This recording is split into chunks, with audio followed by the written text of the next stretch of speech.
Assalamualaikum warahmatullahi wabarakatuh. Perkenalkan, nama saya Sofia Nur Mujahidah, mahasiswi Setia Darul Hikmah, semester 2A, akan sedikit menceritakan tentang bisnis dan pernikahan Nabi. Nabi Muhammad lahir dalam keadaan yatim. Ayahnya meninggal ketika Nabi Muhammad masih berumur 2 bulan dalam kandungan.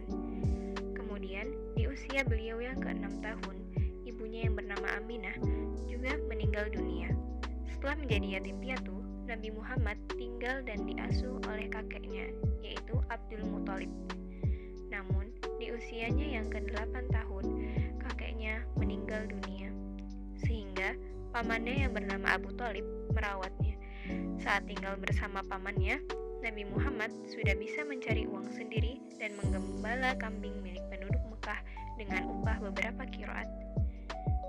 Keberanian beliau menggembalakan kambing menunjukkan bahwa beliau adalah seorang yang mandiri dalam usia muda ini. Nabi Muhammad mulai berdagang ketika berusia 12 tahun. Sang paman mengajak beliau ikut berdagang ke negeri Syam. Di sini, jiwa berdagangnya mulai terasah. Beliau dan sang paman melakukan perjalanan bisnis ke beberapa negara, yaitu Syria, Jordan, dan Lebanon. Nabi cukup cerdas untuk menangkap bahwa peluang bisnis yang berkembang. Hingga rombongan dagang sampai pada suatu tempat yang bernama Bushra. Sang rahib melihat adanya tanda-tanda kenabian yang ada pada diri Muhammad yang telah dijelaskan dalam kitabnya, bahwa akan ada seorang nabi terakhir yang diutus untuk umat manusia. Karena itu, sang rahib meminta Abu Thalib untuk menjaga Muhammad dari kejahatan orang-orang Yahudi. Bisnis dagang Rasulullah secara mandiri dimulai ketika berumur 17 tahun dengan ikut menemani Zubair, adik Abu Thalib, dalam perjalanan dagang ke Yaman. Dalam berdagang, Nabi dikenal dengan sifat amanah dan jujur.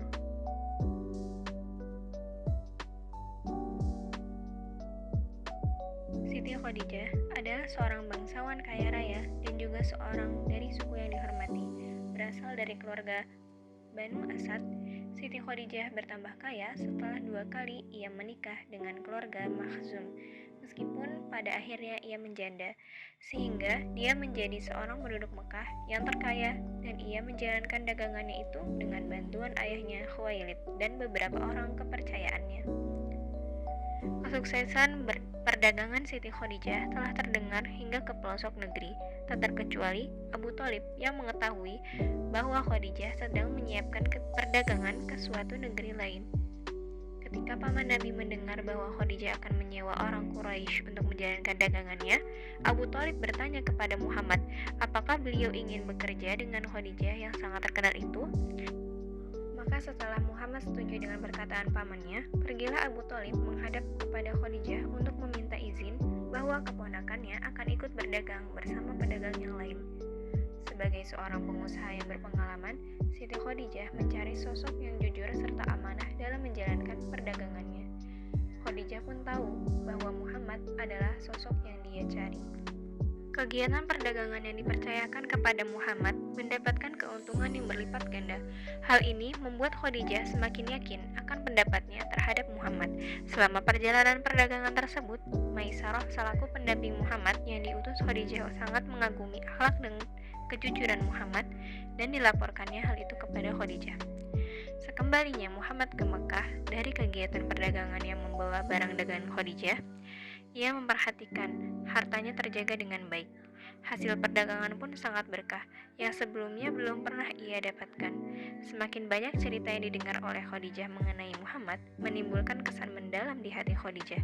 Maka setelah memantapkan hatinya, Khadijah meminta kepada sahabatnya Nafisah binti Manya untuk menyampaikan hasrat hati sang perempuan berharta itu. Nafisah pun mendatangi Rasulullah Muhammad SAW untuk menyampaikan maksud dari Khadijah. Kemudian Nabi Muhammad menyampaikan hasrat Khadijah untuk menikahinya kepada paman-pamannya. Kemudian mereka mendatangi keluarga dari Khadijah untuk melakukan khitbah atau peminangan melalui pamannya, yaitu Amr bin Asad. Pernikahan Muhammad dan Khadijah berlangsung pada hari Jumat 2 bulan sesudah kembalinya Muhammad dari perjalanan niaga ke negeri Syam. Mungkin itu yang dapat saya sampaikan terkait bisnis dan pernikahan Nabi. Kurang lebihnya mohon maaf. Wassalamualaikum warahmatullahi wabarakatuh.